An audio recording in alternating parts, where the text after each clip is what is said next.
जय हिंद। आज हम लोग जैक बोर्ड क्लास 10th भूगोल का चौथा चैप्टर जिसका नाम है कृषि का एमसीक्यू टाइप क्वेश्चन आंसर करने वाले हैं, जो आपके एग्ज़ाम की दृष्टिकोण से बहुत ही ज़्यादा इम्पोर्टेंट है। तो समय की बर्बादी नहीं करते हुए चलिए शुरू करते हैं।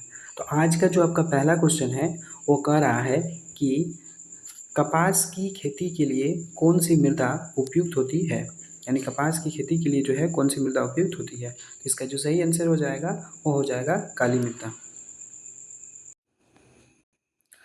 अगला क्वेश्चन कह रहा है कि किस फसल को सुनहरा रेशा कहा जाता है। तो जूट को जो है वो सुनहरा रेशा कहा जाता है। यानी इसका जो सही आंसर हो जाएगा वो हो जाएगा ऑप्शन नंबर सी। अगला क्वेश्चन कह रहा है कि रेशम उत्पादन के लिए रेशम के कीड़ों का पालना क्या कहलाता है। तो ये कहलाता है सेरीकल्चर। यानी इसका जो सही आंसर हो जाएगा वो हो जाएगा ऑप्शन नंबर ए। अगला क्वेश्चन है कि भारत में चाय का सबसे बड़ा उत्पादक राज्य क्या है। तो भारत में सबसे ज़्यादा चाय जो है वो आपका असम में होता है। यानी इसका जो सही आंसर हो जाएगा वो हो जाएगा ऑप्शन नंबर बी असम। अगला क्वेश्चन कर रहा है कि भूमि के एक छोटे टुकड़े पर पारंपरिक कृषि औजारों से परिवार की मदद से की जाने वाली कृषि को क्या कहते हैं।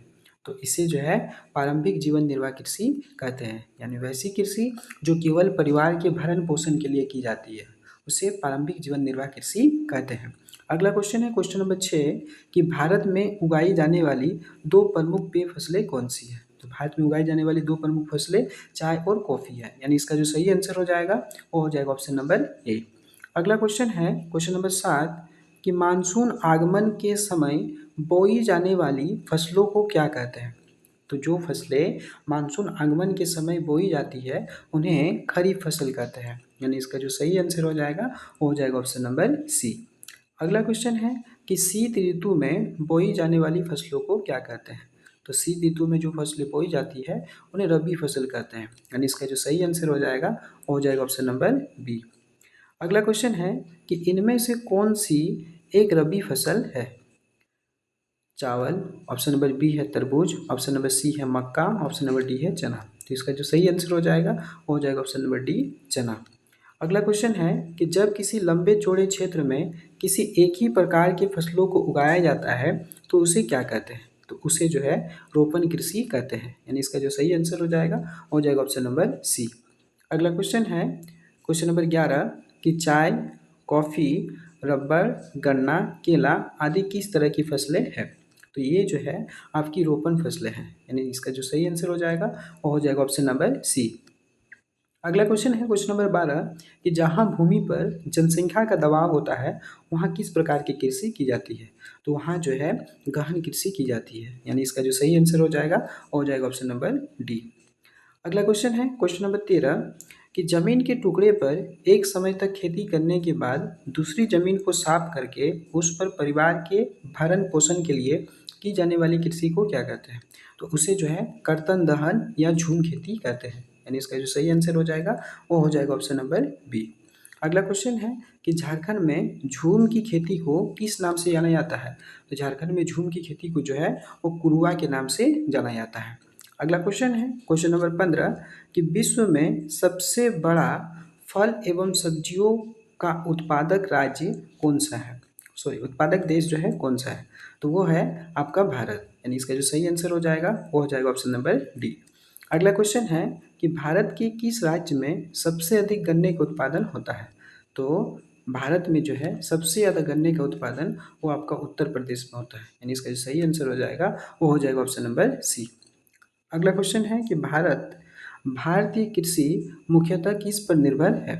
तो भारतीय कृषि जो है वो आपका मानसून पर निर्भर रहती है। यानी जिस साल मानसून अच्छा रहेगा उस साल कृषि अच्छा होती है, और जिस साल मानसून जो है सही से नहीं होती है उस साल कृषि भी जो है सही से नहीं होती है। अगला क्वेश्चन है क्वेश्चन नंबर 18 कि भारत में सबसे बड़ा मूंगफली उत्पादक राज्य कौन सा है। तो भारत में सबसे ज़्यादा मूंगफली जो है आपका गुजरात में होता है। यानी इसका जो सही आंसर हो जाएगा ऑप्शन नंबर बी। अगला क्वेश्चन है क्वेश्चन नंबर 19 कि भारत के किस राज्य में सबसे अधिक धान का उत्पादन होता है। तो भारत में जो है वो पश्चिम बंगाल में सबसे ज़्यादा धान की खेती की जाती है। अगला क्वेश्चन है विश्व में दालों का सबसे बड़ा उत्पादक तथा उपभोक्ता देश कौन सा है। तो वो आपका भारत ही है। यानी इसका जो सही आंसर हो जाएगा वो हो जाएगा ऑप्शन नंबर डी। अगला क्वेश्चन है कि सभी लोगों के लिए भोजन की उपलब्धता तथा उसे प्राप्त करने के सामर्थ्य को किस नाम से जाना जाता है?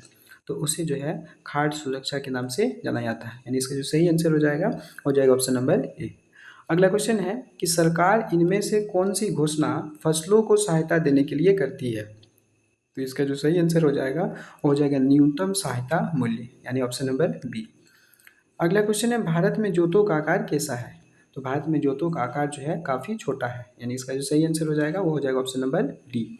अगला क्वेश्चन है कि भारत में किस प्रकार की कॉफ़ी पैदा की जाती है जो अपनी गुणवत्ता के लिए विश्व भर में विख्यात है? तो भारत में जो है अरेबिका प्रकार की कॉफ़ी जो है पैदा की जाती है, यानी इसका जो सही आंसर हो जाएगा वो हो जाएगा ऑप्शन नंबर बी। अगला क्वेश्चन है कि इनमें से कौन सी एक फलीदार फसल है? तो दालें को जो है फलीदार फसल कहा जाता है। लास्ट क्वेश्चन है कि भारत में ग्रीष्म फसल ऋतु को क्या कहते हैं? तो भारत में जो ग्रीष्म फसल ऋतु होती है उसे जायद फसल के नाम से जाना जाता है।